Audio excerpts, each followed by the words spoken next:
Aldrics Gamble. London, 1918.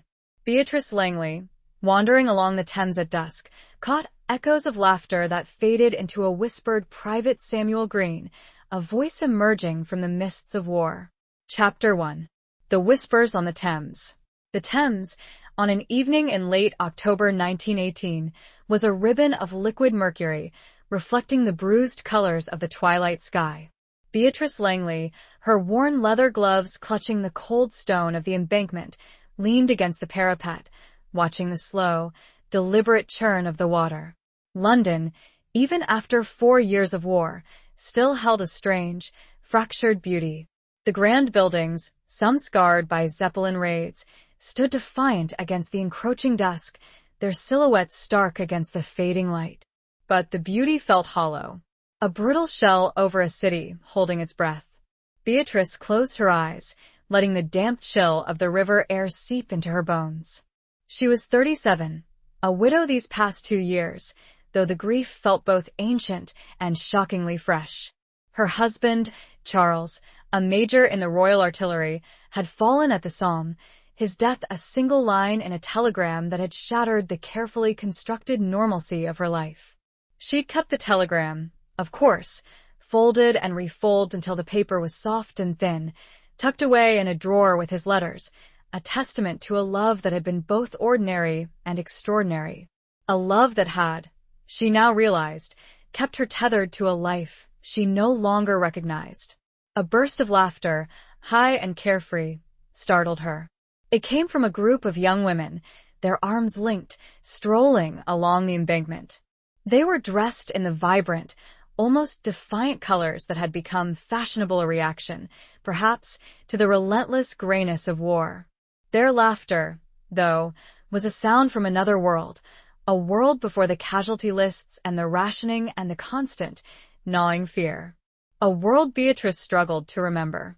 She watched them pass, their voices fading into the murmur of the city, and for a moment, she felt an overwhelming sense of displacement, as if she were a ghost, haunting the edges of a life that was no longer hers. The war had taken Charles, but it had also taken something else, her sense of belonging, her place in the world. She was adrift, a solitary ship on a vast, uncertain sea. The laughter faded completely, replaced by the gentle lapping of the water against the stone. And then she heard it, a whisper, so faint she almost dismissed it as a trick of the wind. A name. Private Samuel Green. Beatrice frowned, turning her head, searching the gathering gloom. There was no one nearby, just the occasional passerby, hurrying home, their faces etched with weariness. The embankment was relatively deserted, the wartime blackout regulations casting long, eerie shadows. She shook her head, attributing the whisper to her own tired mind. Grief did strange things to the senses. She'd heard Charles's voice countless times in the empty rooms of their house, seen his face in the fleeting reflections of shop windows. It was a common enough experience, she knew, for those who had lost loved ones. A phantom limb of the heart. But the whisper came again, a little stronger this time, carried on the breeze. Private Samuel Green. It seemed to emanate from the river itself, from the swirling mist that was beginning to rise from the water's surface. This time, Beatrice felt a prickle of unease. It wasn't just the name, but the tone of the voice. It was male, young, and tinged with what? Sadness? Desperation? She couldn't quite place it. It was a voice that seemed to carry the weight of the war itself. She peered into the mist, her heart beating a little faster. She saw nothing but the swirling gray tendrils, coiling and uncoiling like restless spirits. The air grew colder, and the scent of the river, usually a comforting blend of mud and salt and something indefinably ancient, now carried a faint, metallic tang. The smell of blood. Beatrice shivered, pulling her coat tighter around her. She was a rational woman. A woman of science. She'd worked as a volunteer nurse at St. Thomas's Hospital for the past 3 years, tending to the wounded, witnessing the horrors of war firsthand. She'd seen men die, seen them cling to life with a tenacity that defied belief. She wasn't prone to flights of fancy. And yet, She took a tentative step closer to the edge of the parapet, her gaze fixed on the mist. "Hello?" she called out, her voice barely a whisper above the sound of the water. "Is anyone there?" Silence. Only the rhythmic slosh of the river and the distant rumble of a passing lorry. She was about to turn away, convinced that she'd imagined the whole thing, when she saw it. A flicker of movement within the mist. A shape, vaguely human, coalescing and dissolving in the swirling gray. Beatrice held her breath. The shape became clearer, resolving itself into the figure of a young man, a soldier, his uniform muddy and torn. He was standing in the water, the river swirling around his knees. His face was pale and gaunt, his eyes hollow and dark. He was looking directly at her, his expression a mixture of pleading and resignation. He opened his mouth, as if to speak, but no sound came out. He raised a hand, a gesture of warning, or farewell. And then, as quickly as he had appeared, he was gone, vanished into the mist, leaving only the swirling gray and the echoing whisper of his name. Private Samuel Green. Beatrice stood there, frozen, her mind reeling. She had seen him. She knew she had seen him. It hadn't been a trick of the light, a figment of her imagination. She had seen a ghost of a soldier, calling out from the depths of the Thames, a name echoing in the gathering darkness, a name that would haunt her waking hours and her dreams. A name that would draw her into a mystery far deeper and more dangerous than she could ever have imagined. A mystery that began with a whisper on the Thames. Chapter 2. A face in the crowd. The following day dawned gray and drizzling, the kind of London morning that seeped into one's bones and dampened the spirits. Beatrice, however, felt a strange, unsettling energy thrumming beneath her skin.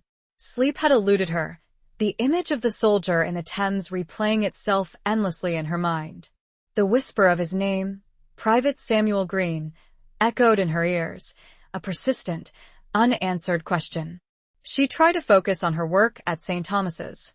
The hospital was, as always, overflowing with wounded soldiers, their bodies and minds shattered by the relentless brutality of the war.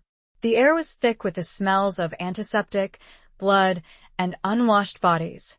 The sounds of suffering, the moans, the cries, the occasional, terrifying silence were a constant backdrop to her day.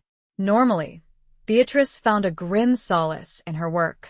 The act of caring for others, of easing their pain, of offering a small measure of comfort in the face of unimaginable suffering, gave her a sense of purpose, a reason to keep going. But today, the familiar routines felt empty. The faces of the wounded blurred, merging into a single, collective expression of pain.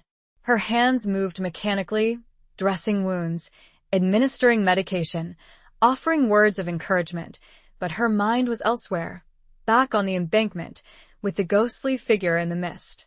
She tried to dismiss it, to convince herself that it had been a hallucination, a product of exhaustion and grief. But the image was too vivid, too real. The soldier's eyes, filled with a desperate plea, haunted her. And the name Private Samuel Green. It felt significant, a key to a puzzle she couldn't yet decipher. During her lunch break, a precious half-hour of respite from the relentless demands of the ward, Beatrice found herself drawn to the hospital's small, neglected library. It was a quiet, dusty room, filled with shelves of medical texts and a few well-worn novels. The librarian, a frail, elderly woman named Miss Pettigrew, looked up in surprise as Beatrice entered. "Miss Langley," she said, her voice a thin whisper. "Can I help you?" Beatrice hesitated. I'm looking for information," she said, feeling a flush rise to her cheeks. "About a soldier. A Private Samuel Green." Miss Pettigrew blinked. "Green, you say? Do you have any other information? Regiment, perhaps?" Beatrice shook her head. "I'm afraid not. Just the name." Miss Pettigrew pursed her lips. "It's a common enough name, I'm afraid. The records, well, they're not always complete. The war, you see." She trailed off, her gaze drifting towards the window, where the rain continued to fall. Beatrice understood. The sheer scale of the war, The millions of men who had served, the countless casualties, made it almost impossible to keep track of everyone. Names were lost, records were incomplete, lives were reduced to numbers on a page. I understand, Beatrice said. But if there's anything you can find, anything at all, Miss Pettigrew gave a small, sad smile. I'll do my best, Miss Langley, but I can't promise anything. Beatrice thanked her and left the library, feeling a mixture of hope and frustration. She knew the chances of finding anything were slim, but she couldn't shake the feeling that she had to try. The afternoon was a blur of activity. A fresh wave of wounded arrived, their injuries horrific, their stories heartbreaking. Beatrice worked tirelessly, her hands moving with a practiced efficiency, her mind numb with the sheer volume of suffering. It was late in the afternoon, as she was walking through the crowded corridors of the hospital, that she saw him. He was standing near the entrance, talking to a nurse. He was wearing civilian clothes, a dark, ill-fitting suit that hung loosely on his frame. He was young, perhaps in his early 20s, with a shock of dark hair and a pale, drawn face. It was his eyes that caught her attention. They were the same eyes she had seen on the embankment, the same dark, haunted eyes that had pleaded with her from the mist. Beatrice stopped dead in her tracks, her heart pounding in her chest. It couldn't be. It was impossible. And yet she stared at him, her gaze unwavering. He turned his head, as if sensing her scrutiny, and their eyes met. For a moment, time seemed to stand still. The noise of the hospital faded into the background. The crowds of people disappeared. It was just the two of them, locked in a silent, intense exchange. His eyes widened slightly, a flicker of recognition or fear. She couldn't tell. He looked away quickly, breaking the connection, and resumed his conversation with the nurse. Beatrice felt a surge of adrenaline. It was him. She was sure of it. But how? How could a ghost, a figure she had seen vanish into the mist, be standing here, in the flesh, in the crowded corridors of St. Thomas's Hospital? She wanted to approach him, to ask him his name, to demand an explanation. But she hesitated. Something held her back. A sense of unease. A feeling that she was treading on dangerous ground. She watched him for a few more minutes, her mind racing. He finished his conversation with the nurse and walked away, disappearing into the crowd. Beatrice stood there, her heart still pounding, her mind filled with questions. Who was he? Was he really Private Samuel Green? Or was he someone else, someone connected to the ghostly figure she had seen on the Thames? And what was he doing at St. Thomas's? The encounter had shaken her, leaving her with a profound sense of mystery and a growing conviction that the whispers on the Thames were more than just a figment of her imagination. There was a connection, she felt it, between the ghost, the name, and this young man. A connection she was determined to unravel, no matter the cost. The face in the crowd had given the ghost a tangible presence, and Beatrice knew she couldn't ignore it. She had to know the truth. Chapter 3. The Letter from the Front. The next few days were a torment of uncertainty. Beatrice found herself constantly scanning the crowds, hoping for another glimpse of the young man she'd seen in the hospital. She questioned the nurses, discreetly, asking if they knew anything about a man matching his description. But her inquiries yielded nothing. He remained a phantom, a fleeting image that haunted her waking thoughts. Miss Pettigrew, the librarian, had found nothing in the official records about a Private Samuel Green. There are dozens of Samuel Greens, she'd said apologetically, and many more whose records are incomplete or missing altogether. I'm sorry, Miss Langley. Beatrice was beginning to despair. She was chasing a ghost, both literally and figuratively. And yet, she couldn't shake the feeling that she was on the verge of uncovering something important, something that connected her to the soldier in the Thames and the mysterious young man in the hospital. Then one afternoon a letter arrived. It was addressed to her, in a handwriting she didn't recognize. The postmark was smudged, but she could make out the words British Expeditionary Force. It was a letter from the front. Beatrice's heart skipped a beat. Letters from the front were rare these days, and they usually brought news of either death or injury. She tore open the envelope, her hands trembling. The letter was short, written in a hurried, almost illegible scrawl. It was dated several weeks earlier. My dearest Beatrice, I know this letter may come as a shock, and I fear it will bring you pain. But I must write to you, even though I know I may never see you again. I have seen things here, Beatrice, things that would make your blood run cold. Things that have changed me forever. I met a young man here, a private Samuel Green. He was different. He saw things too. Things that others couldn't see. He spoke of a woman in London, a woman he needed to reach. A woman named Beatrice. He was wounded, Beatrice, badly wounded. He died in my arms. But before he died, he made me promise him something. He made me promise to find you, to deliver a message. I don't know what the message is, Beatrice. He couldn't speak by then. But he gave me this. The letter trailed off, the last sentence unfinished. Beatrice's eyes scanned the page, searching for a clue, an explanation. There was nothing else. Just a small, folded piece of paper tucked inside the envelope. She unfolded it carefully. It was a photograph, a black and white image of a young man in uniform. He was smiling, his eyes bright and full of life. It was the same man she had seen in the hospital. The same man she had seen in the Thames. Private Samuel Green. Beatrice stared at the photograph, her mind reeling. The letter confirmed her suspicions. The ghost, the young man, they were one and the same. But the letter also raised more questions than it answered. Who was the writer of the letter? And what was the message that Private Green had wanted to deliver? She turned the photograph over. There was something written on the back, in a faint, almost faded ink. It was a single word, Thameside. Beatrice felt a chill run down her spine. Thameside. The embankment. The place where she had seen the ghost. The letter had confirmed her deepest fears and her wildest hopes. Samuel Green was real. He had been alive, and he had died trying to reach her. But why?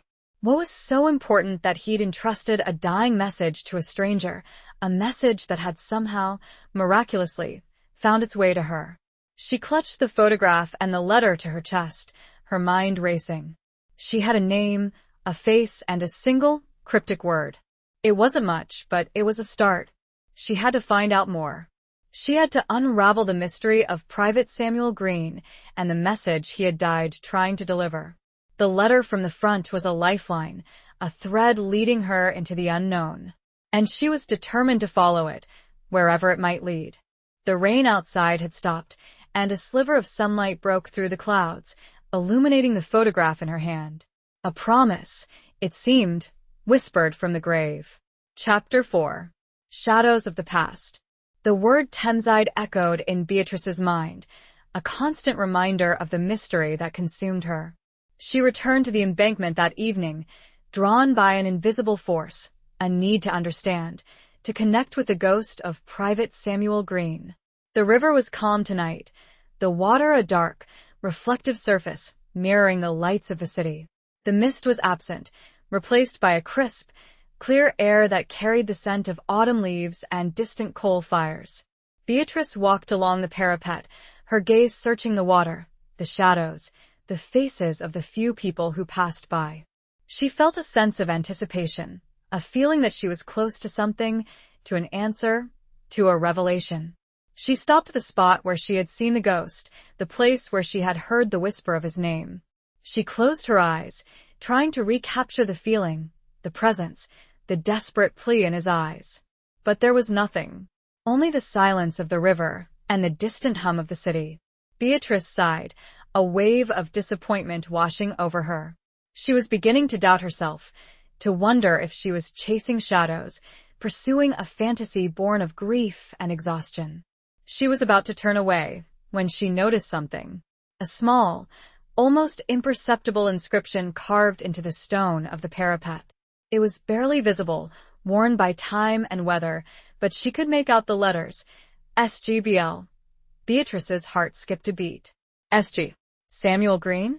And BL could it be? Beatrice Langley? She traced the letters with her finger, her mind racing. Had he carved this? Had he stood here, on this very spot? Thinking of her? The inscription was old, she could tell. The stone was worn smooth around it, suggesting that it had been there for some time. Years, perhaps. But how could that be? Private Green had only recently died, according to the letter. And she had never met him, had never even heard of him before that night on the embankment. Unless the letter was wrong. Unless he hadn't died recently. Unless he had been in London before, perhaps long before the war. The thought sent a shiver down her spine. It opened up a whole new realm of possibilities, a history she knew nothing about. A past that was shrouded in shadows. She looked out at the river, her gaze searching the darkness. She felt a sudden, overwhelming sense of connection to this place, to the history that flowed beneath its surface. A history that was intertwined with her own, in ways she couldn't yet comprehend. She decided to visit her husband's family home. Charles's mother, Lady Eleanor Langley, still lived in the grand, imposing house in Kensington. Beatrice hadn't visited often since Charles's death. The memories were too painful, the reminders of what she had lost too overwhelming. But she needed information. She needed to know more about Charles's past, about his family, about any possible connection to a Samuel Green. Lady Eleanor was a formidable woman, a woman of steel and silk, who had ruled her household with an iron fist. She had never fully approved of Beatrice, a woman of modest origins who had married up. But she had always been polite, even cordial, in a distant, formal way. Beatrice found her in the drawing room, seated by the fire, a book in her lap. The room was filled with the scent of old wood and beeswax, the air thick with the weight of generations. "Beatrice," Lady Eleanor said, her voice cool and controlled. "This is a surprise." Beatrice explained her visit, her voice hesitant, unsure of how to broach the subject. She showed Lady Eleanor the photograph of Private Green, the inscription on the back. Lady Eleanor looked at the photograph, her expression unreadable. She studied it for a long moment, her eyes narrowed. "Where did you get this?" she asked, her voice sharp. Beatrice explained about the letter, about the ghost, about the inscription on the embankment. Lady Eleanor listened in silence, her face a mask of composure. When Beatrice finished, she remained silent for a long moment, her gaze fixed on the photograph. "I know this man," she said finally, her voice barely a whisper. "Or rather, I knew him.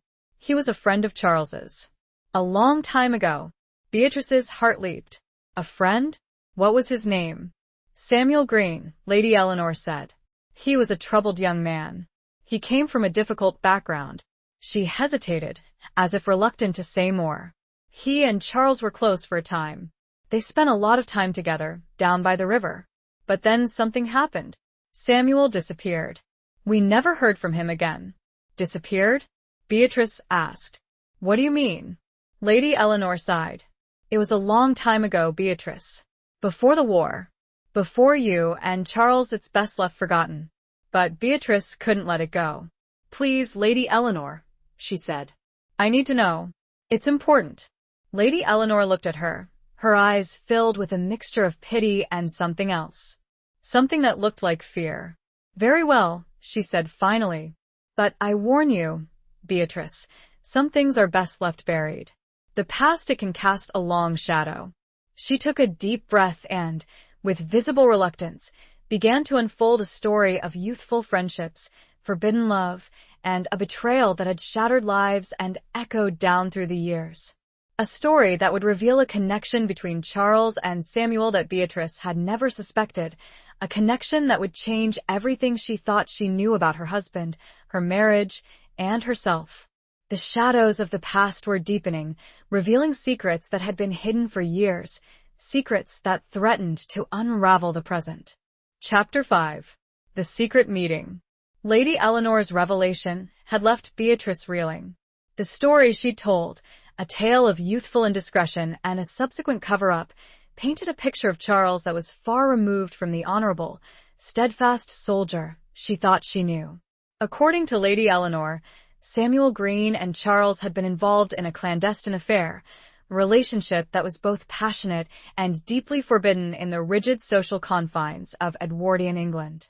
The disappearance of Samuel, Lady Eleanor had confessed with a chilling calmness, was orchestrated by her and Charles's father, a powerful and influential man who would stop at nothing to protect his family's reputation.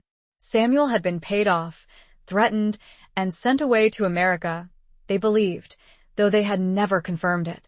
The entire affair had been hushed up, buried beneath a mountain of lies and social maneuvering. Beatrice had left Kensington in a state of shock, her mind struggling to reconcile the image of her beloved Charles with the manipulative, secretive figure Lady Eleanor had described. The inscription on the embankment, SGBL, now took on a new, sinister meaning. It wasn't a declaration of love, but a marker of a secret, a shared guilt. She needed to talk to someone, to process the information, to make sense of the tangled web of deceit that was slowly unraveling around her. She decided to seek out Martha, her closest friend, a fellow nurse at St. Thomas's, and a woman of unwavering loyalty and sharp intelligence.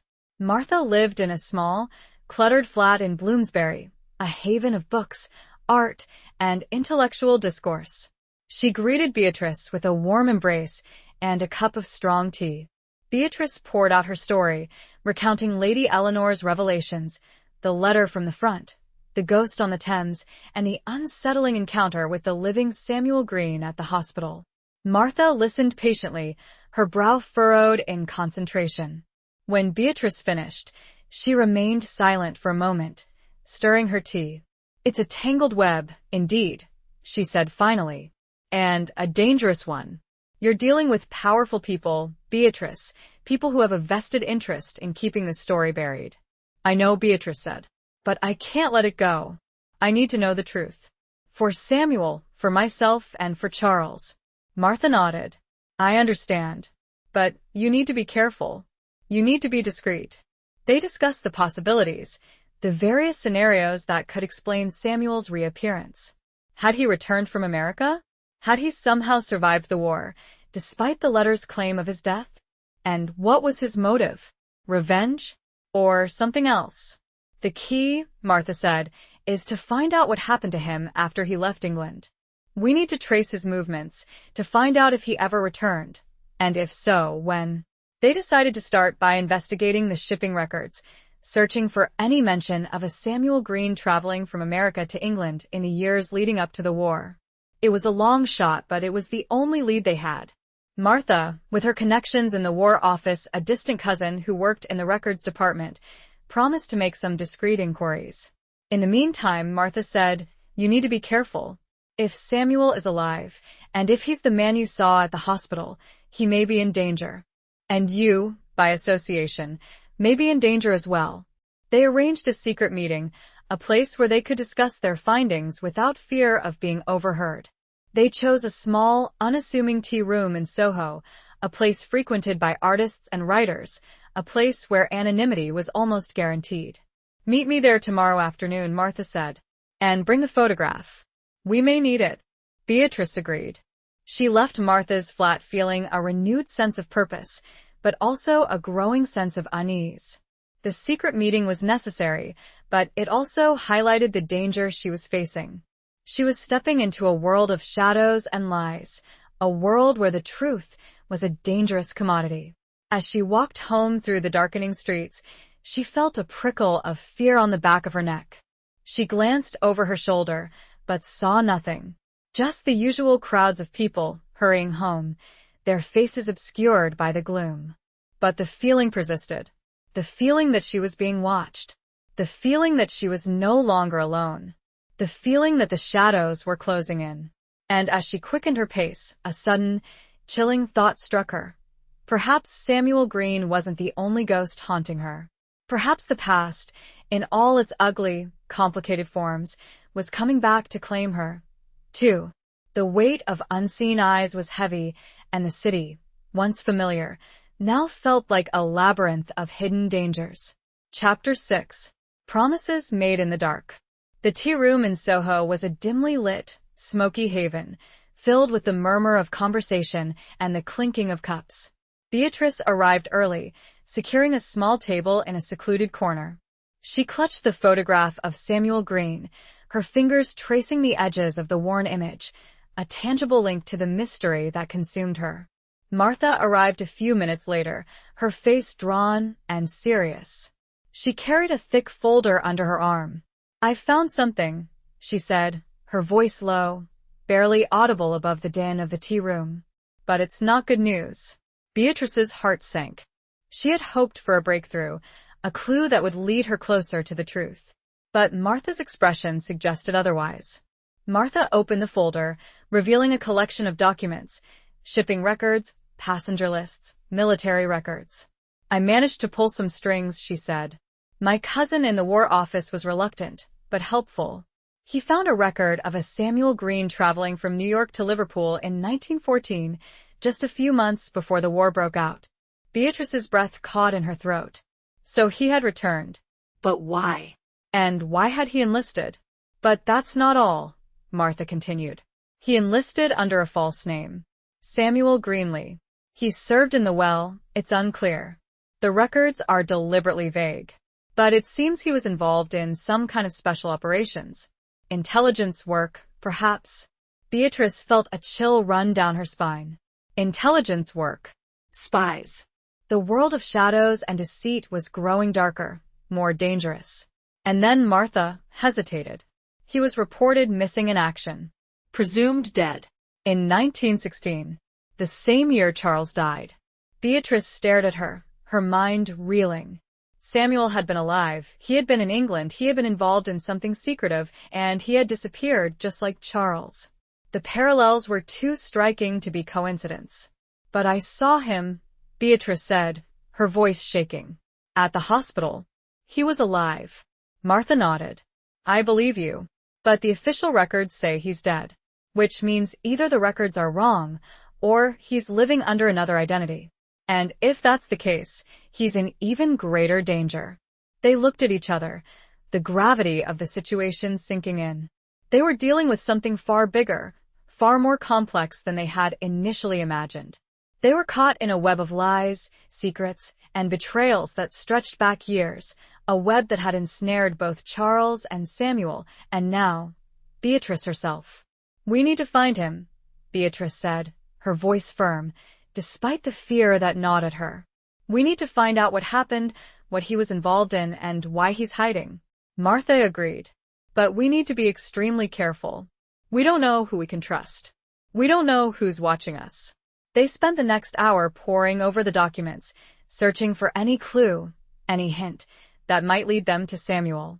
They found nothing definitive, just fragments of information, tantalizing glimpses of a hidden life. As they were leaving the tea room, Martha stopped. "There's one more thing," she said. "My cousin, he said something strange. He said that the file on Samuel Greenlee, it had been accessed recently. By someone in the War Office. Someone high up." Beatrice felt a knot of fear tighten in her stomach. Someone was looking for Samuel. Someone who knew the truth. Someone who wanted to keep it hidden. They parted ways, promising to keep in touch, to share any new information they uncovered. Beatrice walked home through the darkening streets, her mind racing. She felt a sense of urgency, a feeling that time was running out. She arrived at her house, a small, modest dwelling in Chelsea, and let herself in. The house was dark and silent, filled with the ghosts of her past. She went to her study, a small room at the back of the house, overlooking the garden. She lit a lamp, casting a warm glow over the room. She sat down at her desk, the photograph of Samuel Green in front of her. She stared at his face, searching for answers, for a connection. And then, she heard a noise. A faint rustling sound, coming from the garden. Beatrice froze. She listened intently. The sound came again, closer this time. She got up slowly, her heart pounding in her chest. She walked to the window, peering out into the darkness. She saw him. He was standing in the garden, beneath the shadows of a large oak tree. He was wearing the same dark suit she had seen him in at the hospital. He was looking up at her window. It was Samuel Green. Alive. And he was waiting for her. He raised a hand in greeting and, at the same instant, motioned for silence. She instinctively knew tonight had to be a night of quiet and secrets kept, as promises in the dark were fragile and the walls, it would seem, might just have ears, after all. The meeting she had sought was upon her, but not in the way she had expected. And the danger, she realized, was closer than she had ever imagined. Chapter 7. The Weight of Duty. Beatrice stood frozen at the window, her mind struggling to reconcile the reality of Samuel Green standing in her garden with the official records that declared him dead. He beckoned her again, a silent plea in his eyes. She hesitated for only a moment, then slipped out the back door into the chill night air. The garden was shrouded in darkness, the only light coming from the faint glow of the moon and the warm spill from her study window. Samuel stepped out of the shadows, his face pale and drawn, his eyes filled with a mixture of apprehension and something else. Hope. Mrs. Langley, he said, his voice a low whisper, barely audible above the rustling of the leaves. I need your help. Beatrice nodded, her heart pounding in her chest. I know who you are, she said. Or, at least, I think I do. Samuel Green or Greenlee. He winced slightly at the name. Green, he said. It was my mother's name. I had to change it, for my own protection. I understand, Beatrice said. But why are you here? Why have you come to me? He hesitated, his gaze searching her face. I saw you on the embankment, he said. That night. I needed to reach you. But I couldn't. Not then. You were a ghost, Beatrice said, her voice trembling. He nodded. Something like that. I was injured. Badly. I was between worlds, I suppose. I don't fully understand it myself. He explained, in a halting, fragmented way, his story. He had been a spy, working for British intelligence. He had been involved in a dangerous mission, a mission that had gone wrong. He had been betrayed, left for dead. But he had survived. He had been found, nursed back to health by a network of people who were working against the war, against the government. He had been in hiding ever since, living under a false identity, waiting for a chance to expose the truth. The truth about what? Beatrice asked. He hesitated again. The truth about the war, he said. About the lies, the deceptions, the corruption. The truth about your husband, Mrs. Langley. Beatrice felt a jolt of pain, a mixture of grief and anger. What about Charles? She asked, her voice sharp. Samuel looked at her, his eyes filled with a deep sadness. He was involved, he said. He was part of it. He was working with them. Them? Beatrice asked. Who are them? The people who started the war, Samuel said. The people who are profiting from it. The people who don't care how many lives are lost, as long as they get what they want. Beatrice struggled to comprehend his words. It was too much, too unbelievable.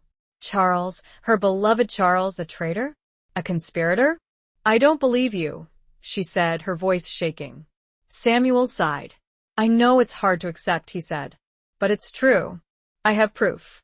He reached into his coat and pulled out a small, leather-bound book. This is my journal, he said. It contains everything. The names, the dates, the evidence. It's all here. He handed her the book. Beatrice took it, her hands trembling. She opened it, her eyes scanning the pages, filled with his hurried, almost illegible scrawl. She recognized some of the names. Prominent figures in government, in the military, in industry. Names that were synonymous with power, with influence, with patriotism. And then, she saw Charles's name. It was written there in black and white, alongside the others. A list of conspirators, a record of their meetings, their plans, their betrayals. Beatrice felt a wave of nausea, a cold, hard knot of despair in her stomach. It was true. Everything Samuel had said was true. Charles, her husband, the man she had loved, the man she had mourned, had been a traitor. He had been part of a conspiracy that had led to the deaths of millions, including his own. The weight of duty, she realized, had been a crushing burden, not just for the soldiers on the front lines, but for those who manipulated the war from behind the scenes. Charles had chosen duty to his family, to his social standing, over his conscience, over his love for her. And in doing so, he had destroyed himself, and he had shattered her illusions. I don't know what to do, she said, her voice barely a whisper. Samuel looked at her, his eyes filled with compassion. You need to expose them, he said. You need to bring them to justice. You need to avenge Charles. And all the others who have died. He was asking her to betray her country, to betray the memory of her husband, to risk her own life. But he was also offering her a chance to redeem herself, to find a measure of peace, to make sense of the senselessness of the war. The journal was heavy in her hands, a testament to the dark side of duty, a burden she now shared with Samuel. And she knew, with a chilling certainty, that she had a choice to make. A choice that would determine not only her future, but the future of a nation. The garden was silent, save for the whisper of the wind, and the weight of the decision pressed down on her, heavy and inescapable. Chapter 8. Across the barricades. The decision to expose the truth weighed heavily on Beatrice. Samuel's journal was a dangerous document, a Pandora's box of secrets that could shatter the foundations of the British establishment.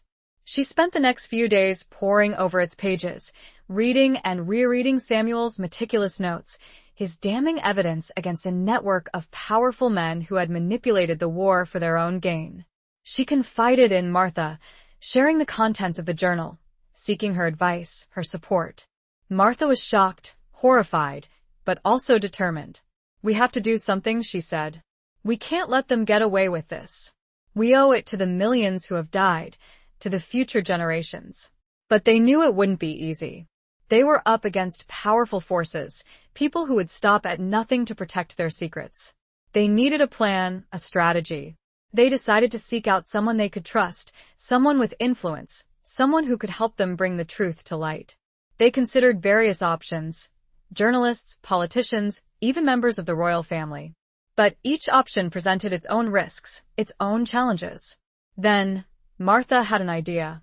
"There's a man," she said. "A Lord Ashworth. He's a dissident. He's been critical of the war, of the government. He's known for his integrity, his honesty.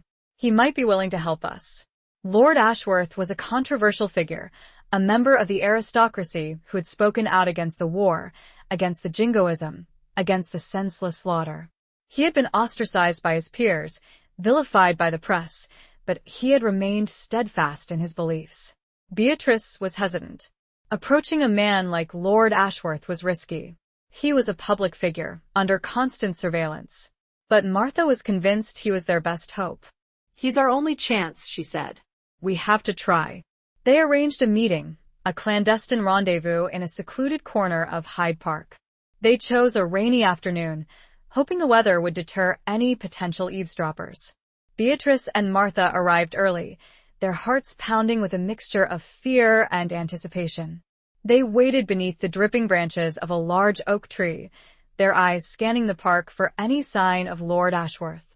He arrived a few minutes later, a tall, imposing figure with a stern, weathered face. He was accompanied by a single bodyguard, a burly man who stood a discreet distance away.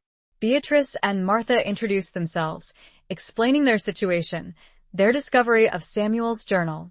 Lord Ashworth listened intently, his expression unreadable. When they finished, he remained silent for a long moment, his gaze fixed on the journal. "This is explosive," he said finally, his voice low and grave. "This could bring down the government. This could change everything." He looked at Beatrice, his eyes filled with a mixture of suspicion and respect. "Why are you doing this?" he asked. "What do you hope to gain?" Beatrice met his gaze, her voice steady. "I want justice," she said. "For Samuel, for Charles, for all the others who have died. I want the truth to come out." Lord Ashworth nodded slowly. "The truth," he said. "A dangerous commodity, in these times." He agreed to help them. He would take the journal, study its contents, and then he would decide what to do. He warned them that it would be a long and difficult process, that they would face opposition, that they might even be in danger. "But I believe you," he said. "I believe in this.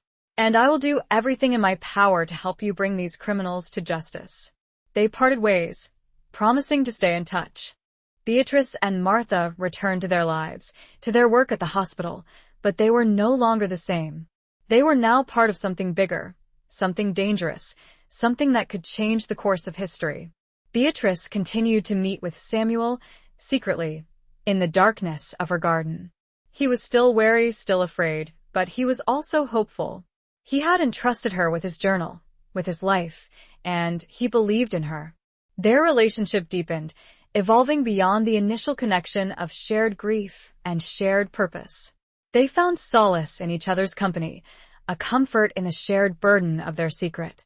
They were on opposite sides of the barricades, the metaphorical barriers of class, of experience, of the war itself.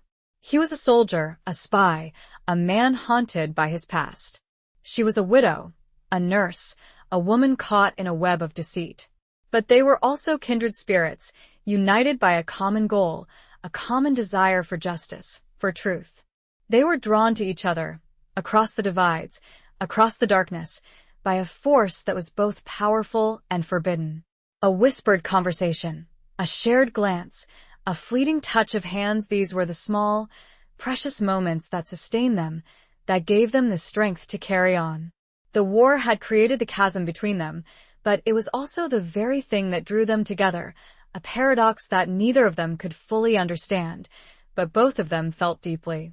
And as the days turned into weeks, Beatrice realized that she was falling in love with Samuel Green, a man who was both a ghost and a reality, a man who represented everything she had lost and everything she might yet gain.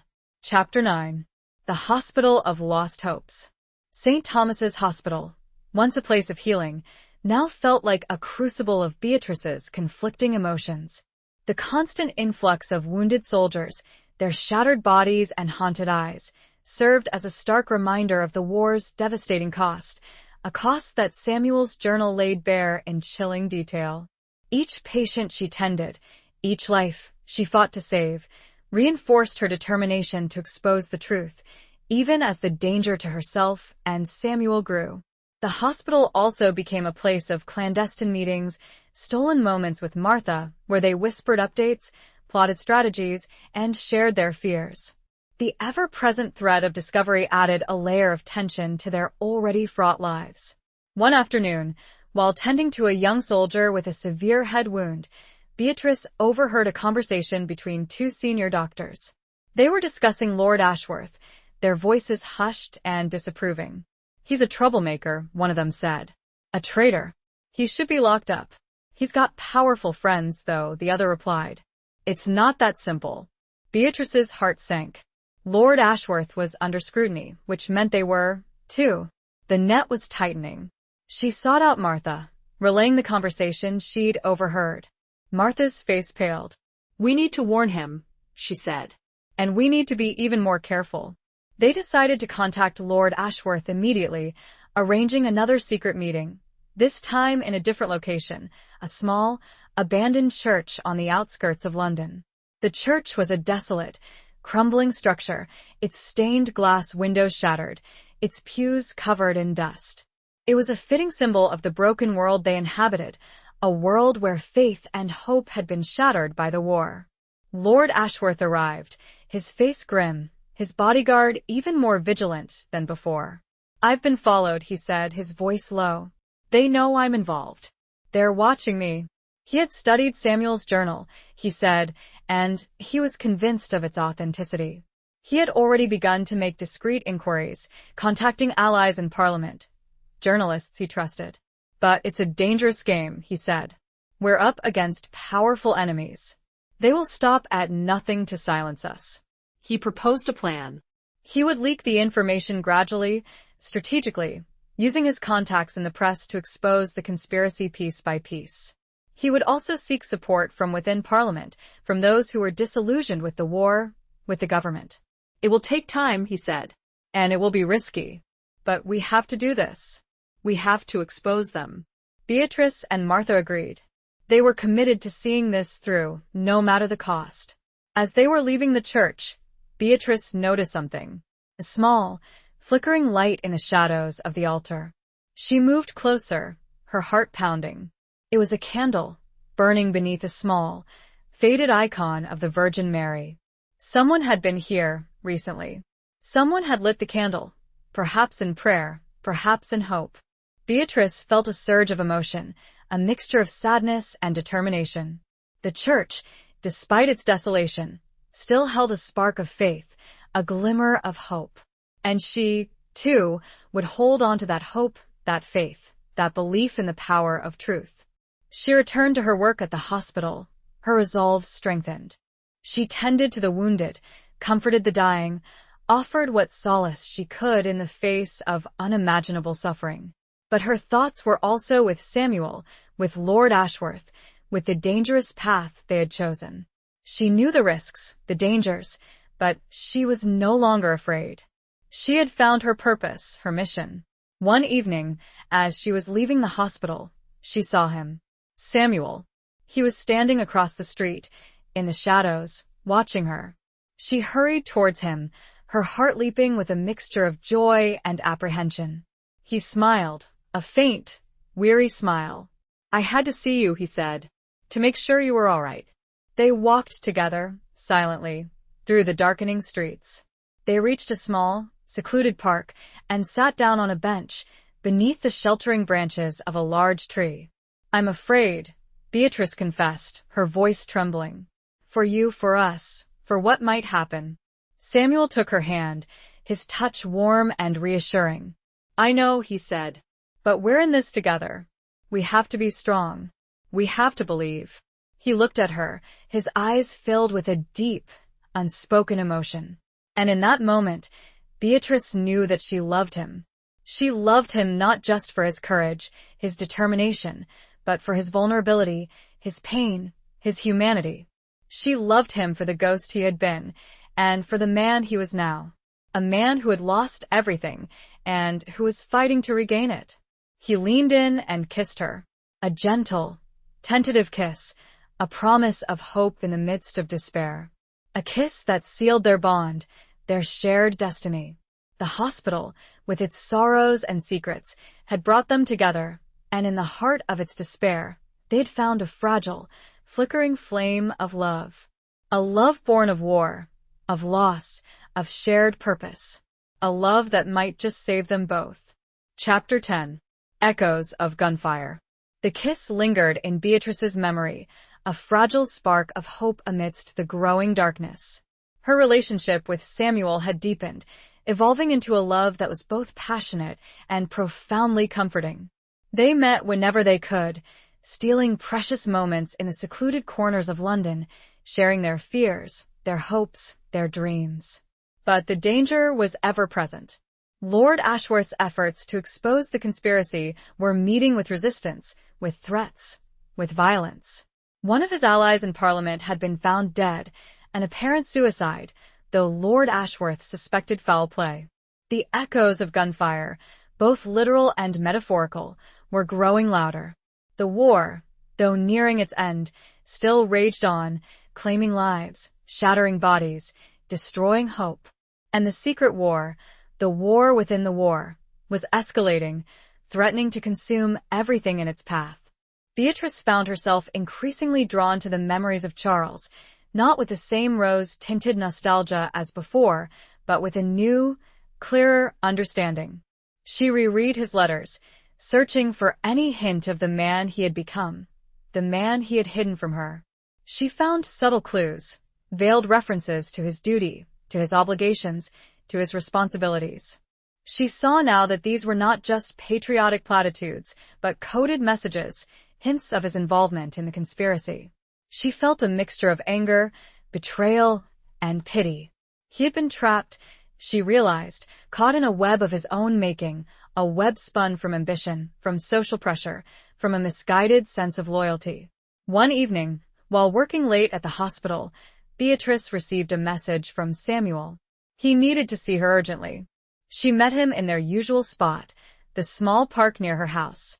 He was pale, agitated, his eyes filled with a desperate urgency. "They know," he said, his voice barely a whisper. "They know about me. "They know about you. They're coming for us." Beatrice's heart sank.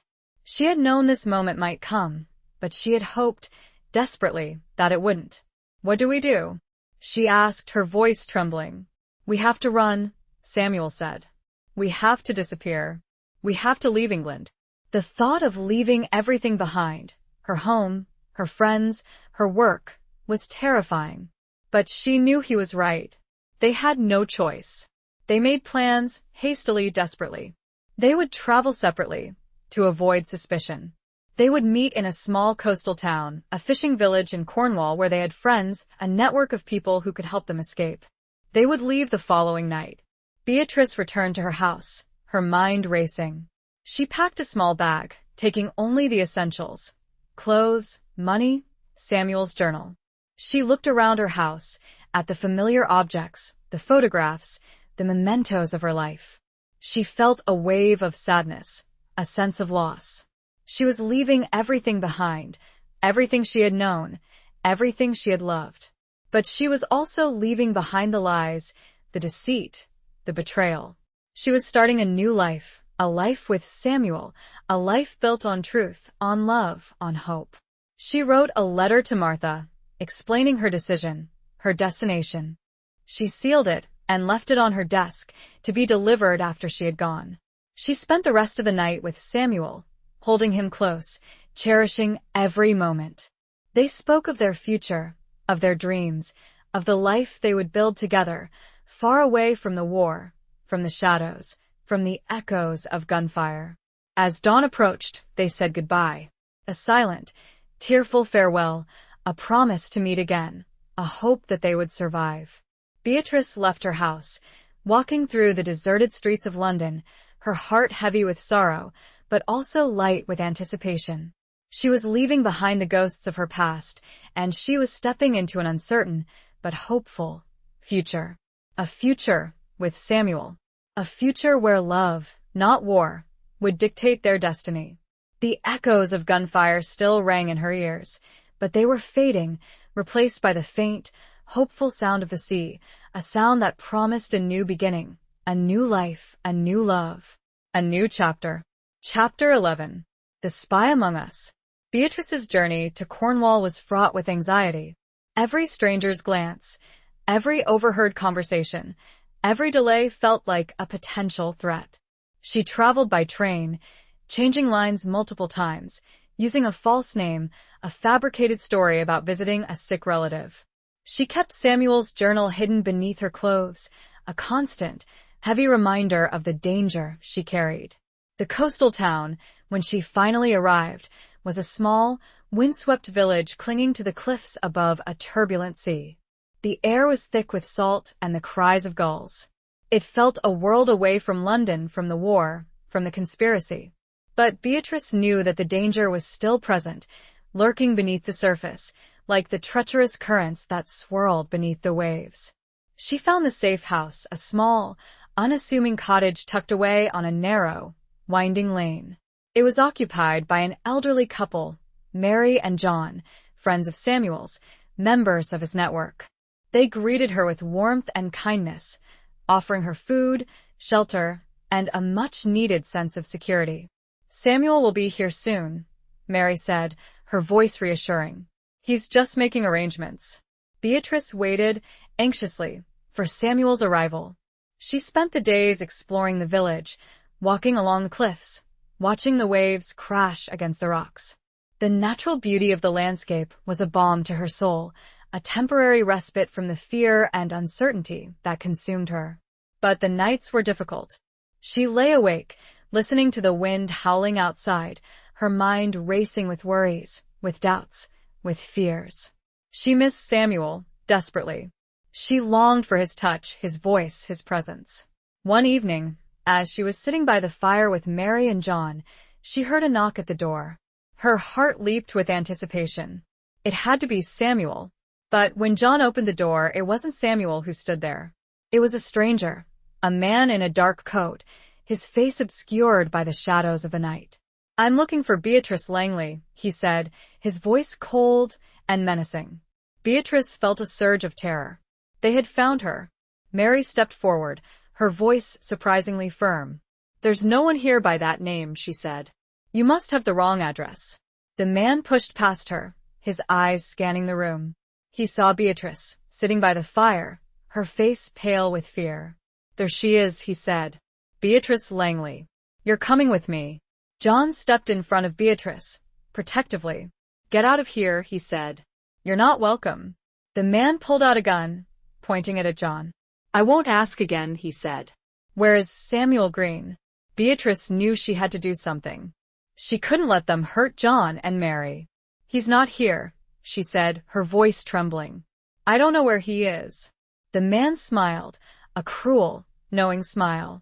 I don't believe you, he said. You're protecting him. You're one of them. A spy. He grabbed Beatrice's arm, roughly, pulling her towards the door. John tried to intervene, but the man struck him, sending him sprawling to the floor. Mary screamed. Beatrice struggled, desperately, but the man was too strong. He dragged her out of the cottage, into the darkness, towards a waiting car. As she was being forced into the car, she saw a figure emerge from the shadows. It was Samuel. He ran towards them, shouting, his face filled with rage. He tackled the man, knocking him to the ground. The gun went off, the sound echoing through the night. Beatrice screamed. She saw Samuel fall to the ground, clutching his chest. The man scrambled to his feet, raising the gun again. But before he could fire, another figure appeared, seemingly out of nowhere. It was Martha. She struck the man from behind, with a heavy object, sending him crashing to the ground, unconscious. Martha ran to Samuel's side, her face filled with horror. Beatrice knelt beside him, her hands trembling. She saw the blood, spreading across his shirt. Samuel, she cried. Oh God, Samuel. He looked at her, his eyes filled with pain, but also love. Beatrice, he whispered. I love you. His eyes closed. His body went limp. Beatrice felt a wave of despair, a crushing sense of loss. He was gone. The man she loved, the man who had saved her, was gone. But then, she saw Martha, her face determined, her hands working frantically to stop the bleeding. He's still alive, she said. But we need to get him to a hospital. Now. The spy among them had been revealed, not as a stranger, but as someone they had trusted, someone within their network. The betrayal cut deep, adding another layer of complexity to the already tangled web. And as Beatrice held Samuel's bleeding body, she knew that the fight was far from over. It had just become even more personal, even more desperate. The safe house was no longer safe, and the escape they had planned was now a race against time, a race to save Samuel's life and to expose the truth that had cost him so dearly. Chapter 12. The Price of Loyalty. The nearest hospital was miles away, a small, poorly equipped facility in a neighboring town. Martha, driving with a reckless abandon that belied her usual calm demeanor, navigated the narrow, winding roads, while Beatrice cradled Samuel's limp body in the back seat, desperately trying to stem the flow of blood. The journey was a blur of fear, adrenaline, and prayer. Beatrice talked to Samuel, whispered words of encouragement, of love, of hope, even though she knew he couldn't hear her. She clung to the belief that he was still alive, that he would survive, that they would have a future together. When they finally reached the hospital, it was a scene of controlled chaos. The staff, overworked and under-resourced, were initially reluctant to treat Samuel, a suspected spy, a fugitive. But Martha, using a combination of threats, pleas, and her own medical credentials, convinced them to act. Samuel was rushed into surgery, while Beatrice and Martha waited, anxiously, in a small, sterile waiting room. The minutes stretched into hours, each tick of the clock a torment. Beatrice paced the room, her mind racing. She thought of Samuel, of his courage, his kindness, his love. She thought of Charles, of his betrayal, of his death. She thought of all the lives that had been lost, all the suffering that had been caused, by the war, by the conspiracy. Martha sat silently, her face drawn and pale. She had revealed, during the frantic drive, that she had suspected the spy among us for some time. It had been a close friend of Lord Ashworth's, a man they had all trusted, a man who had been secretly working for the other side. I should have seen it sooner, she said, her voice filled with self-reproach. I should have done something. Beatrice tried to comfort her, but she knew that Martha's guilt was a heavy burden, a price of loyalty that she would carry for the rest of her life. Finally, after what seemed like an eternity, the surgeon emerged. He looked tired, but his expression was cautiously optimistic. He's alive, he said. But he's lost a lot of blood. He's in a critical condition. We've done all we can. Now it's up to him. Beatrice and Martha were allowed to see Samuel, briefly. He lay in a small, sterile room, his body connected to a maze of tubes and wires. He was pale, unconscious, his breathing shallow and ragged. Beatrice sat beside him, holding his hand, her tears falling silently onto his pale skin. She whispered words of love, of hope, of forgiveness. She prayed for him, desperately, fervently. They stayed at the hospital for days, taking turns watching over Samuel, waiting for any sign of improvement, any sign of hope. They were living on borrowed time, knowing that the authorities, the conspirators, were still searching for them. Lord Ashworth, contacted discreetly by Martha, sent word that he was doing everything he could to protect them, to delay the investigation, to buy them time. But he warned them that it wouldn't be enough. They're closing in, he said in a coded message. You need to leave. Now. Beatrice and Martha knew he was right. They couldn't stay at the hospital any longer. It was too dangerous for Samuel, for themselves. They made plans, again, to escape. They would take Samuel as soon as he was stable enough to travel and flee the country. They would seek refuge in a neutral country, in Switzerland, perhaps, where they could start a new life, far away from the war, from the conspiracy, from the shadows. But as they were preparing to leave, a new threat emerged. The surgeon informed them that Samuel had developed a severe infection, a complication from the surgery. He was running a high fever, his condition deteriorating rapidly. He needs specialized care, the surgeon said. He needs antibiotics, equipment that we don't have here. He needs to be moved to a larger hospital, a hospital in London. Beatrice and Martha were faced with an impossible choice. Staying in Cornwall meant certain death for Samuel. Returning to London meant risking capture, imprisonment, even execution. The price of loyalty, they realized, was a cruel and unforgiving burden. They had chosen to fight for the truth, to fight for justice, and now they were paying the price. They were trapped, caught between their love for Samuel and their commitment to their cause. And as they looked at each other, their eyes filled with fear and determination, they knew that they had a decision to make.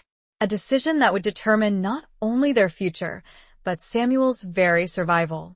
The weight of that decision pressed down on them, heavy and inescapable, a testament to the sacrifices that love and loyalty demanded.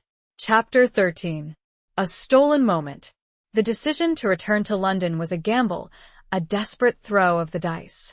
Beatrice and Martha knew the risks, the dangers, but they couldn't abandon Samuel. They couldn't let him die. They arranged for a private ambulance, a discreet transfer under the cover of darkness. Martha, using her medical connections, secured a place for Samuel in a small, private clinic in the outskirts of London, a place where they could trust the staff, a place where they could hope to remain hidden. The journey was agonizingly slow, Samuel's condition worsening with every mile. Beatrice sat beside him, holding his hand, monitoring his vital signs, whispering words of encouragement, even though she knew he couldn't hear her. When they finally reached the clinic, it was a haven of quiet efficiency. The staff, alerted in advance, were prepared, discreet, professional. Samuel was immediately admitted, and a team of doctors began working to stabilize his condition. Beatrice and Martha found a small, sparsely furnished room nearby, where they could rest, wait, and plan their next move. They were exhausted, emotionally and physically drained, but they couldn't afford to relax. They were still fugitives, still hunted, still in danger. Lord Ashworth, contacted through a secure channel, sent word that he was working tirelessly to expose the conspiracy, to clear their names, to bring the criminals to justice. But he warned them that it would take time, that they needed to remain hidden, that they needed to be patient. The tide is turning, he wrote, in a coded message. But the storm is not yet over. Beatrice found solace in the small moments, the stolen glimpses of normalcy amidst the chaos. She spent hours at Samuel's bedside, watching him, praying for him, willing him to live. She talked to him, even though he was unconscious, telling him about her day, about her hopes, about her love. One evening, as she was sitting beside him, holding his hand, she felt a faint squeeze. She looked down, her heart leaping with hope. Samuel's eyes were open, flickering weakly. He looked at her, his gaze confused, disoriented. "Beatrice?" he whispered, his voice hoarse and weak. "I'm here, Samuel," she said, her tears flowing freely. "I'm here. You're safe." He smiled, a faint, weary smile. "I love you," he whispered. And then his eyes closed again. He slipped back into unconsciousness. But Beatrice had seen the spark, the flicker of life, the glimmer of hope. He was fighting. He was still alive. That stolen moment, that brief exchange of words, gave her renewed strength, renewed determination. She would not give up. She would not lose hope. She would fight for him, for them, for their future. Martha, too, found solace in the small acts of kindness, the gestures of support from the staff at the clinic. They were risking their own lives to help them, and their courage, their compassion, was a testament to the enduring power of human goodness, even in the face of overwhelming evil. They spent their days in a state of heightened alert, constantly watching, listening, waiting for any sign of danger. They knew that the conspirators were still searching for them, that they could be discovered at any moment. But they also knew that they were not alone. They had each other. They had Lord Ashworth. They had the support of a small, courageous network of people who believed in their cause, who were willing to risk everything to help them. And as the days turned into nights, and the nights into days, Beatrice held on to that belief, that hope, that faith. She held on to the memory of Samuel's smile, of his whispered words of love. She held on to the stolen moments, the fragile sparks of light amidst the darkness. The clinic, a place of healing and hope, was also a prison, a cage of fear and uncertainty. But within its walls, Beatrice and Samuel had found a connection, a love that transcended the danger, a love that gave them the strength to carry on, to fight, to survive. The stolen moment was a lifeline, a reminder that even in the darkest of times, love could still bloom, fragile but resilient, like a flower pushing through concrete. Chapter 14. The cracks in the facade. As Samuel slowly began to recover, the strain on Beatrice and Martha intensified. The confinement of the clinic, the constant fear of discovery, the uncertainty of their future, weighed heavily on them. They were living on borrowed time, and they knew it. Lord Ashworth's efforts to expose the conspiracy were progressing, but slowly. He had managed to leak some information to the press, sparking a series of articles that hinted at a high-level cover-up, a secret cabal manipulating the war. But the conspirators were fighting back, using their influence to discredit the reports, to silence the journalists, to protect their power. The cracks in the facade of the establishment were beginning to show, but the edifice itself remained standing, solid, and seemingly impenetrable.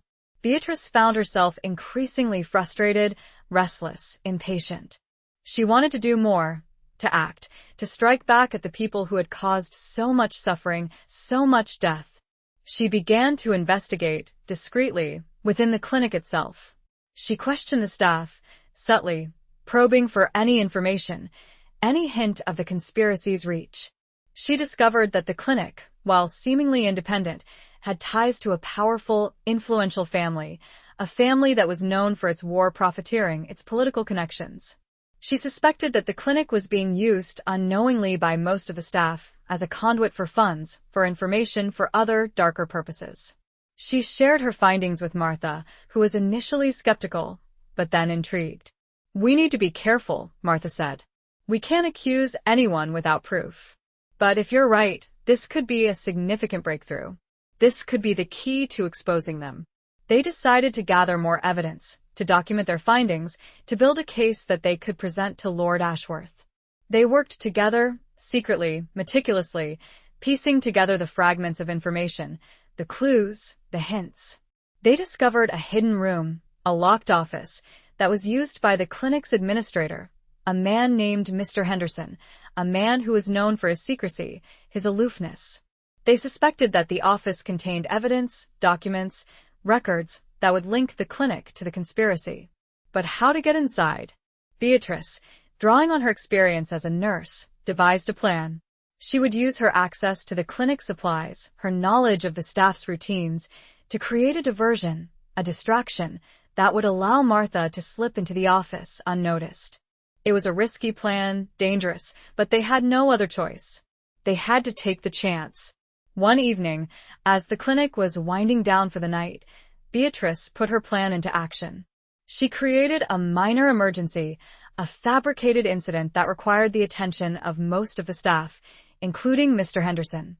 While everyone was distracted, Martha slipped away, unnoticed, heading towards the administrator's office.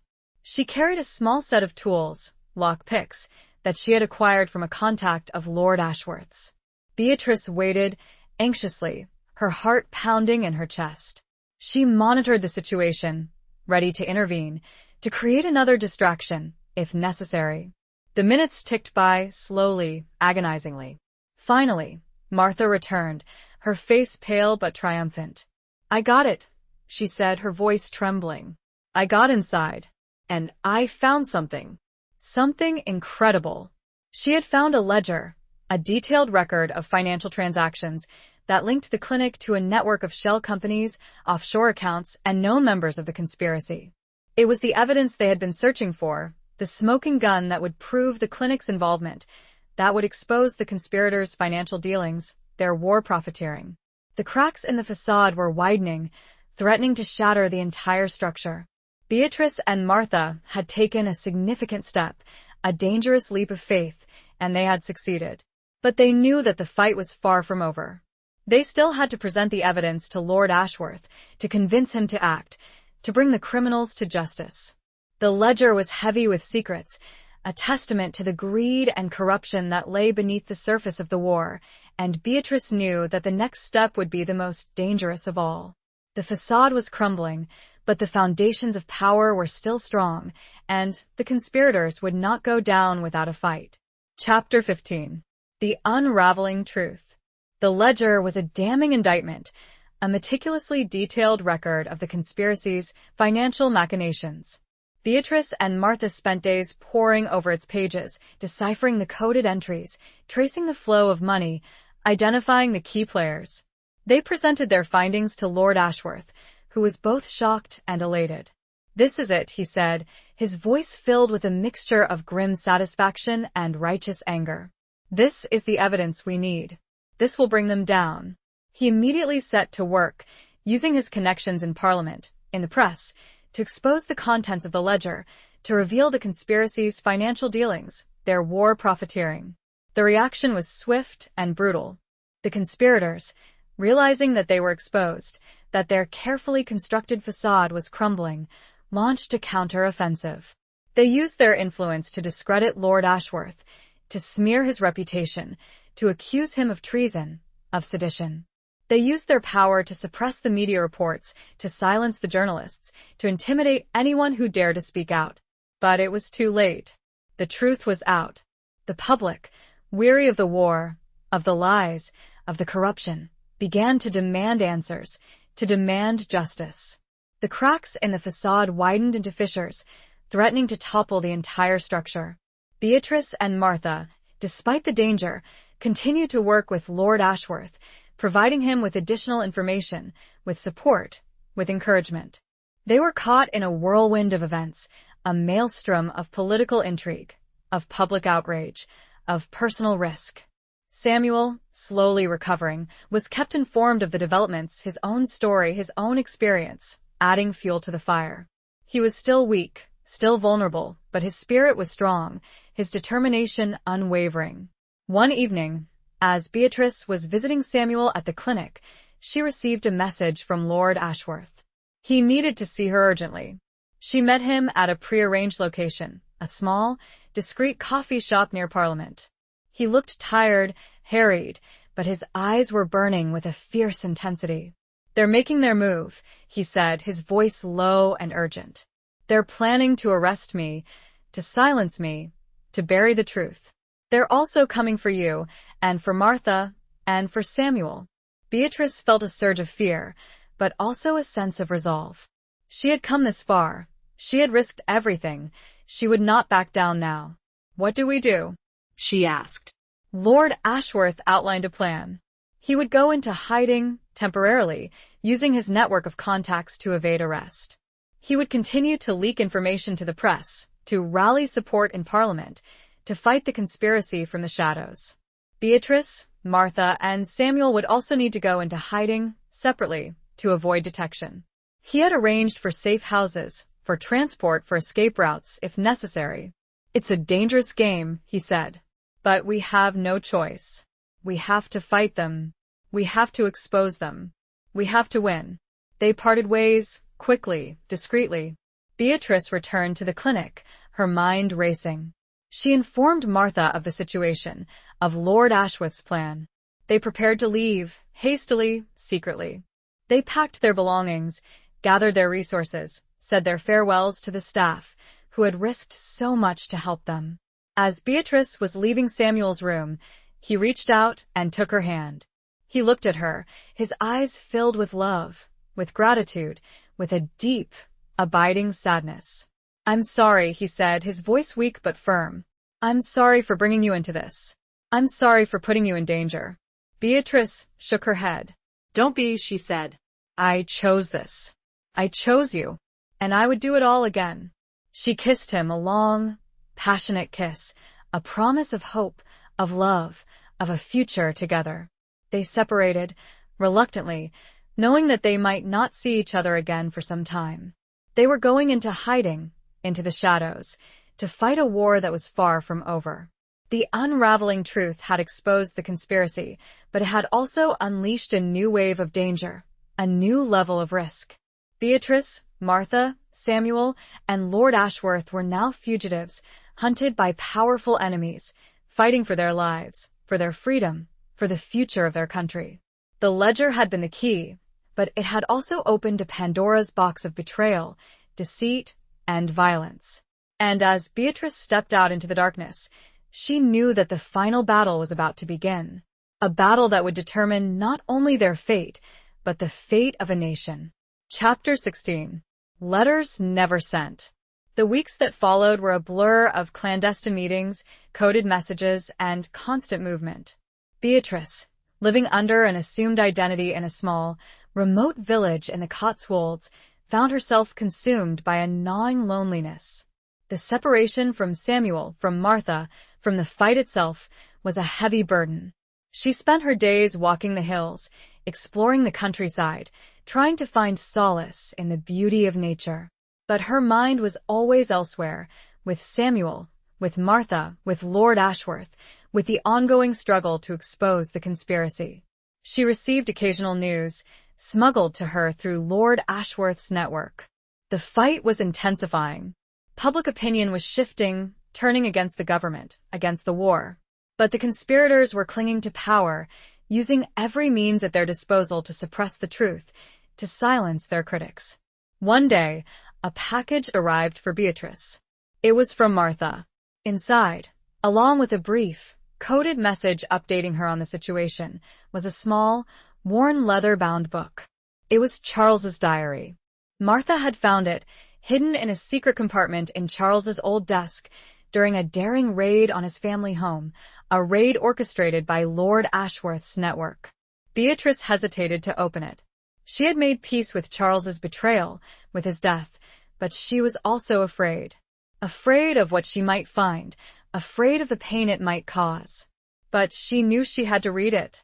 She had to understand, to see the world through his eyes, to try to comprehend the choices he had made. She opened the diary, her hands trembling. The first entry was dated several years before the war, before she had even met Charles. It was a record of his life, his thoughts, his feelings. She read about his early years, his privileged upbringing, his ambition, his desire to please his father, to live up to the family name. She read about his relationship with Samuel, his passionate, forbidden love, his fear of exposure, his guilt, his shame. She read about his decision to betray Samuel, to betray his own heart, to conform to the expectations of his family, of his society. And then she read about his involvement in the conspiracy. It was a gradual process, a slow descent into darkness. He had been recruited, seduced, manipulated by powerful men who promised him wealth, influence, power. He had convinced himself that he was doing it for the good of the country, for the glory of the empire. He had rationalized his actions, justified his betrayals, buried his conscience beneath a mountain of lies. But as the war progressed, as the death toll mounted, as the suffering intensified, his doubts began to grow. He saw the corruption, the greed, the inhumanity of the men he was working with. He began to question his choices, his beliefs, his loyalty. The last few entries were filled with remorse, with regret, with despair. He had realized, too late, that he had made a terrible mistake, that he had betrayed everything he held dear. He had written letters, unsent letters, to Beatrice, to Samuel, confessing his sins, begging for forgiveness. He had planned to expose the conspiracy, to turn against his former allies, to redeem himself. But he had been killed before he could act. Beatrice closed the diary, her tears flowing freely. She felt a profound sadness, a deep sense of loss, not just for Charles, but for Samuel, for herself, for all the victims of the war, of the conspiracy. The letters never sent were a testament to Charles's inner turmoil, his struggle between duty and conscience, between love and loyalty. They revealed a man who was both a villain and a victim, a man who had been corrupted by power, but who had also retained a spark of humanity, a flicker of remorse. Beatrice realized that she had judged him too harshly, that she had failed to understand the complexities of his character, the pressures he had faced. She forgave him, not for his actions, but for his weakness, for his humanity. And she renewed her commitment to the fight, to exposing the conspiracy, to bringing the criminals to justice. She would do it for Charles, for Samuel, for herself, for all those who had suffered, who had died. The diary, a window into Charles's soul, had also strengthened her resolve, reminding her that even in the darkest of hearts, there could be a glimmer of light, a yearning for redemption. And it was that yearning, that hope, that she would carry with her as she continued the fight, as she faced the dangers that still lay ahead. Chapter 17. The Edge of Despair. Beatrice's isolation, though necessary, was beginning to take its toll. The lack of contact with Samuel and Martha, the constant fear of discovery, the weight of Charles's diary had all combined to create a sense of overwhelming despair. She received word from Lord Ashworth that the situation was deteriorating. The conspirators, desperate to maintain their grip on power, were becoming more ruthless, more violent. Several of Lord Ashworth's allies had been arrested, some had disappeared, others had been silenced. The government was on the verge of collapse, the country teetering on the brink of revolution. But the conspirators still held significant power, and they were not afraid to use it. Beatrice felt a growing sense of helplessness, of futility. She was trapped, isolated, unable to act, unable to help. One day, a new message arrived from Lord Ashworth. It was brief, cryptic, and chilling. "They know where Samuel is," it read. "They're coming for him." Beatrice felt a surge of panic, of terror. She had to do something, to warn him, to save him. But how? She was miles away, under surveillance, unable to move freely. She considered her options, desperately. She could try to contact Martha, but she didn't know where she was or how to reach her. She could try to contact Lord Ashworth, but she knew he was in hiding, his movements restricted. She was alone. She had no one to turn to, no one to help her. She felt a wave of despair, a crushing sense of hopelessness. She was on the verge of giving up, of surrendering to the inevitable. But then, she remembered Samuel. She remembered his courage, his resilience, his unwavering belief in her.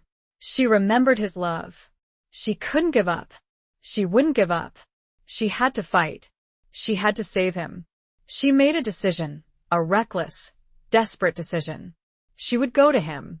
She would risk everything to warn him, to protect him, to be with him. She packed a small bag, taking only the essentials: money, a few clothes, Charles's diary. She wrote a note to the family who had been sheltering her, thanking them for their kindness, their courage. She slipped out of the house, under the cover of darkness, and began walking. She would walk to the nearest town, find a way to get to London, to the clinic where Samuel was recovering. It was a long, dangerous journey, but she was determined. She would not let him down. She would not let them win. As she walked, she thought of Samuel, of his smile, of his touch, of his love. She thought of all the sacrifices they had made, all the dangers they had faced, all the hopes they had shared. She thought of Charles, of his betrayal, of his remorse, of his death. She thought of all the victims of the war, of the conspiracy, of the lies, of the deceit. She walked through the night, her body aching, her feet sore, her mind racing. She walked towards danger, towards uncertainty, towards hope. She reached the town as dawn was breaking, exhausted, but determined. She found a way to get to London, a train, a bus, a series of clandestine rides, arranged through Lord Ashworth's network. The journey was fraught with peril, with near misses, with moments of sheer terror. But she persevered, driven by her love for Samuel, by her commitment to the fight. She arrived in London, late in the evening, and made her way to the clinic, her heart pounding with a mixture of fear and anticipation. She slipped into the clinic unnoticed, using her knowledge of the building, her familiarity with the staff. She found Samuel's room and cautiously opened the door. The room was empty. Beatrice felt the wave of despair, a crushing sense of loss. She was too late. They had taken him. She stood there, frozen, her mind reeling, her heart breaking. She had failed. She had lost him. And as she turned to leave, she heard a voice, a faint, weak whisper. Beatrice? She turned back, her eyes searching the shadows. He was there, lying in the bed, hidden beneath the covers, his face pale and drawn, but his eyes were open. He was alive. He was there. Beatrice rushed to his side, tears streaming down her face. Samuel, she cried. Oh God, Samuel. I thought I had lost you. He smiled, a faint, weary smile. I knew you would come, he whispered. The edge of despair had been sharp, terrifying, but she had pulled back, drawn by the unwavering strength of her love for Samuel. And now, reunited, in the heart of danger, they would face the final battle together. Chapter 18. A glimmer of hope. Samuel's presence was a lifeline, a beacon of hope in the encroaching darkness. He had been warned, just in time, by a sympathetic nurse, a member of Lord Ashworth's network within the clinic. He had managed to hide, feigning unconsciousness, while the conspirators searched his room. They had been close, too close. Beatrice and Samuel knew they had to leave, immediately. The clinic was no longer safe. Martha, contacted through a coded message, arranged for a new safe house, a hidden apartment in a bustling, anonymous part of London. They would be less conspicuous there, harder to find, amidst the crowds, the noise, the constant movement of the city. The escape from the clinic was tense, fraught with peril. Samuel, still weak, could barely walk. Beatrice, with the help of the nurse, smuggled him out of the building, under the cover of darkness, using a back entrance, a service elevator, a series of secret passages. They reached the safe house, exhausted, but relieved. It was a small, sparsely furnished apartment, but it was clean, safe, and anonymous. They spent the next few days recovering, regrouping, planning their next move. Samuel, though still weak, was regaining his strength, his determination fueled by his love for Beatrice, by his commitment to the fight. Lord Ashworth, still in hiding, sent word that the situation was reaching a climax. The public outcry against the war, against the government, was growing louder, more insistent. The conspirators were losing their grip on power, but they were also becoming more desperate, more dangerous. The final battle is upon us, he wrote, in a coded message. We must be ready. Beatrice, Martha, and Samuel knew what they had to do.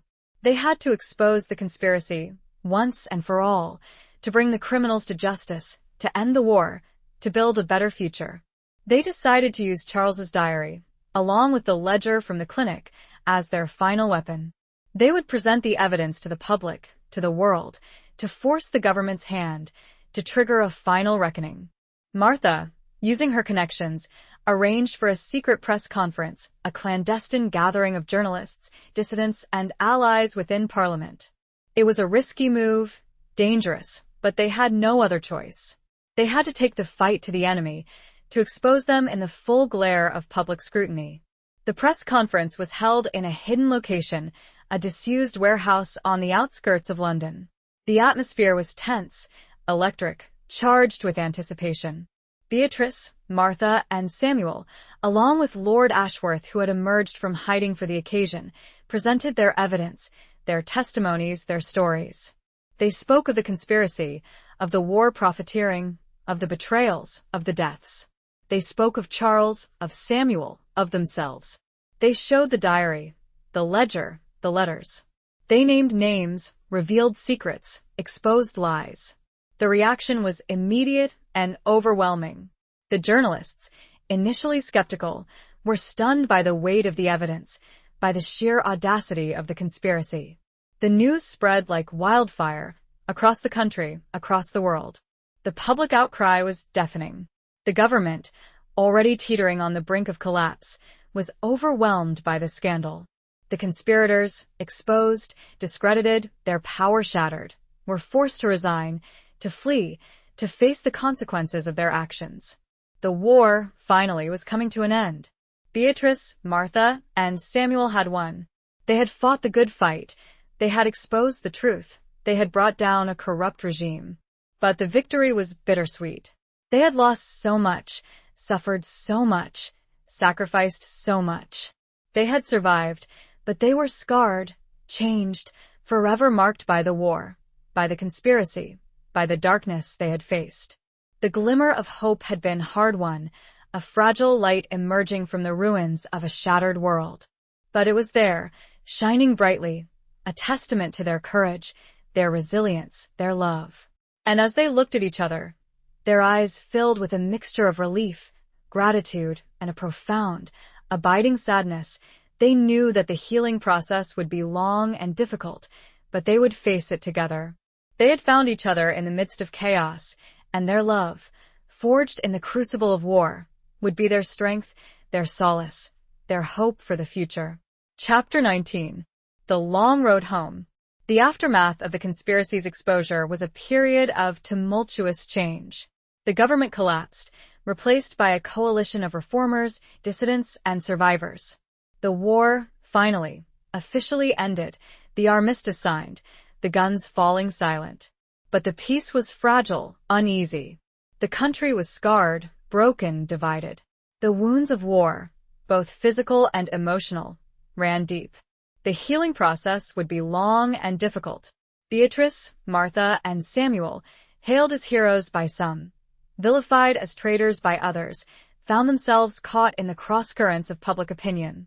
They were celebrated, interviewed, scrutinized, their lives dissected and analyzed by a nation hungry for answers, for scapegoats, for redemption. They retreated, gradually, from the public eye, seeking solace in each other's company, in the quiet anonymity of a small cottage on the Cornish coast, not far from the village where they had almost lost everything. Samuel, still recovering from his injuries, spent his days walking the cliffs, breathing the sea air, slowly regaining his strength, his health. Beatrice, haunted by the memories of the war, of Charles, of the conspiracy, found solace in writing, in documenting her experiences, in telling her story. Martha, burdened by the guilt of her friend's betrayal, dedicated herself to helping the wounded, the traumatized, the forgotten victims of the war. She worked tirelessly, selflessly, seeking redemption in service, in compassion and healing. They were all changed, irrevocably, by their experiences. They had seen the darkest side of humanity, the depths of corruption, the brutality of power. But they had also witnessed the resilience of the human spirit, the power of love, the enduring hope for a better future. One evening, as Beatrice and Samuel were walking along the beach, watching the sunset paint the sky in hues of orange, pink, and gold, Samuel stopped and turned to her. "Beatrice," he said, his voice filled with emotion. I love you. I have loved you from the moment I saw you on the embankment, that night, even before that, perhaps in some other life, some other world. Beatrice smiled, her tears flowing freely. I love you too, Samuel, she said. I have loved you for so long, I can't remember a time when I didn't. He took her hand, and they stood there, silently, watching the sun sink below the horizon, the waves lapping gently at their feet. They had found each other, amidst the chaos, the darkness, the despair. They had survived together. They had fought for their love, for their future, for their country. And now they were finally free. Free to love, free to live, free to heal. They returned to the cottage, hand in hand, their hearts filled with a quiet joy, a profound gratitude, a deep, abiding peace. The long road home had been arduous, fraught with peril, with loss, with sacrifice. But they had reached their destination together. They had found their way back to each other, back to themselves, back to hope. The cottage, filled with the scent of the sea, the sound of the waves, the warmth of their love, felt like a sanctuary, a haven, a place of healing, of renewal, of beginnings. The war was over, the conspiracy exposed, the past buried. And as they looked at each other, their eyes filled with a quiet understanding, a shared history, a boundless love, they knew that their journey was just beginning. A journey of healing, of forgiveness, of building a new life together. A journey that would be guided by the light of their love, a love that had survived the darkness, a love that would endure forever. Chapter 20. The Reckoning of Hearts. Years passed, seasons turning, lives slowly rebuilding. Beatrice and Samuel settled into a quiet, peaceful life in Cornwall. They married, in a small, private ceremony, surrounded by a few close friends, including Martha and Lord Ashworth, who had become a respected elder statesman, a champion of reform, a voice of conscience. Samuel, fully recovered from his physical wounds, found work as a teacher in a local school, sharing his love of literature, of history, with a new generation. He never fully escaped the shadows of his past, the memories of the war, of the conspiracy, but he learned to live with them, to find solace in his work, in his love for Beatrice, in his quiet, unassuming life. Beatrice continued to write, her memoirs published to critical acclaim, becoming a powerful testament to the horrors of war, the resilience of the human spirit, the enduring power of love. She became an advocate for peace, for justice, for reconciliation, her voice heard across the country, across the world. Martha, still working tirelessly to help the victims of the war, eventually found love with a fellow doctor, a kind, compassionate man who shared her dedication to healing, to service. They lived simply, contentedly, surrounded by the beauty of the Cornish coast, the warmth of their community, the love of their friends. They had found peace after so much turmoil, so much suffering, so much loss. One day, Beatrice received a letter. It was from America, from a woman she had never met, a woman named Sarah Green. Sarah was Samuel's sister. He had spoken of her, briefly, during their time together, a sister he had lost contact with, a sister he had believed to be dead. Sarah had read Beatrice's memoirs, and she had recognized her brother's story, her family's history. She had traced Beatrice, found her, and she was writing to connect, to share her own experiences, to reunite with her brother. Beatrice and Samuel were overjoyed. They invited Sarah to visit them in Cornwall, and she accepted. The reunion was emotional, tearful, filled with a mixture of joy, grief, and healing. Sarah shared her own story, her life in America, her struggles, her triumphs. She had built a successful life, a family, a career. But she had always carried the pain of her brother's disappearance, the mystery of his fate. Beatrice, Samuel, and Sarah spent weeks together, sharing their stories, their memories, their lives. They walked the cliffs, explored the beaches, visited the old haunts, the places where Samuel and Beatrice had found each other, where they had fought for their love, for their future. The reckoning of hearts was a slow, gradual process, a weaving together of fragmented lives, of broken connections, of lost histories. It was a testament to the enduring power of family, of love, of forgiveness. One evening, as they were sitting together on the beach, watching the sunset, Sarah turned to Beatrice and Samuel. "Thank you," she said, her voice filled with emotion. "Thank you for finding each other. Thank you for bringing my brother home. Thank you for giving me back my family." Beatrice and Samuel smiled, their hearts filled with a quiet joy, a profound gratitude. They had found their way back to each other, and in doing so, they had also found a way to heal the wounds of the past, to reconnect with lost loved ones, to build a new family, a new future. The reckoning of hearts was complete. The past had been acknowledged, the present embraced, and the future was filled with hope, with love, with the promise of peace.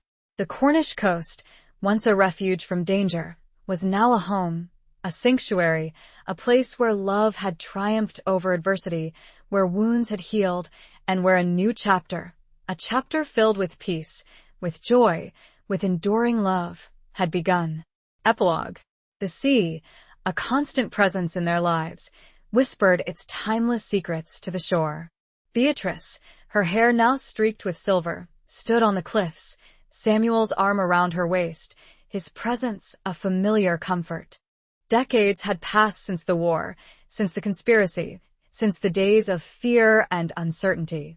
The world had changed, irrevocably, but their love had endured, a steadfast beacon in the ever-shifting landscape of their lives. They had children and grandchildren, a growing family that filled their lives with laughter, with joy, with the promise of a future they had fought so hard to secure.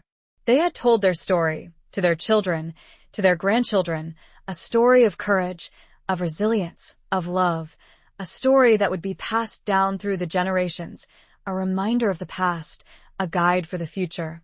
Martha, now a grandmother herself, was a frequent visitor, her laughter echoing through the cottage, her presence a reminder of their shared history, their enduring friendship. Lord Ashworth, long since passed, was remembered as a hero, a champion of justice, a man who had risked everything to expose the truth. His legacy lived on, in the reforms he had championed, in the lives he had touched, in the country he had helped to save. Beatrice continued to write, her words a testament to the power of hope, the resilience of the human spirit, the enduring beauty of the world, even in the face of darkness. Samuel, his teaching days behind him, spent his time tending their garden, a vibrant tapestry of flowers and herbs, a symbol of life, of growth, of renewal. They often walked along the beach, hand in hand, their footsteps echoing in the sand, their silence filled with a shared understanding, a deep, abiding love. They remembered those they had lost, Charles, the countless victims of the war, the friends and allies who had fallen along the way. They honored their memory, their sacrifice, their courage. They lived a simple, quiet life, surrounded by the beauty of nature, the warmth of their community, the love of their family. They had found peace after so much turmoil, so much suffering, so much loss. One evening, as the sun began to set, casting a golden glow over the sea, Beatrice turned to Samuel, her eyes filled with a love that had deepened, strengthened, over the years. "We did it, Samuel," she said, her voice soft, but filled with emotion. "We survived. We found each other. We built a life together." Samuel smiled, his eyes reflecting the golden light of the setting sun. "We did, Beatrice," he said. "We did.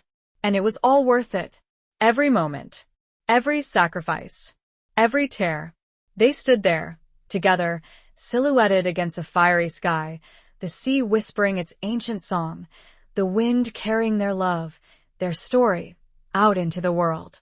The echoes of the past still lingered, but they were fading, replaced by the gentle rhythm of the waves, the warmth of the sun, the promise of a new day. Their love, a beacon of hope, a testament to the enduring power of the human spirit, shone.